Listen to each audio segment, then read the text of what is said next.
সামি আল্লাহু লিমান হামিদা আছে না, সামি আল্লাহ, আল্লাহ তার কথা শোনেন, লিমান হামিদা, যে তার প্রশংসা করে, না যে আল্লাহর প্রশংসা করে আল্লাহ তার কথা শোনেন। এন্ড আমরা শব্দ বানিয়েছি সামি আল্লাহ হুলিমান হামিদা। তো হুলিমান হামিদা কি শব্দ? হুলিমান হামিদা বলে কোনো শব্দ আছে? সামি আল্লাহু লিমান হামিদা, সামি আল্লাহু লিমান হামিদা। তো এই যে পদে আমি বলতে গেলে নামাজ দিয়ে রাত পার হয়ে যাবে। বাংলাদেশের বহু মানুষ নামাজ ঠিক মতো পড়তে জানে না, বহু মানুষ ওযু করতে জানে না, বহু মানুষ ইস্তেনজাও করতে জানে না, আর বহু মানুষ কোরআন তেলাওয়াতও করতে জানে না। কোরআন তেলাওয়াত বিশুদ্ধ করে না শিখলে আপনি আজান দিতে পারবেন না, ইকামত দিতে পারবেন না।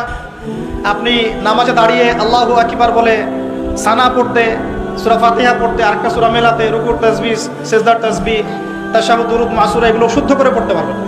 আর শুদ্ধ করে যদি না পড়েন অর্থ বিকৃত হয়ে যাবে।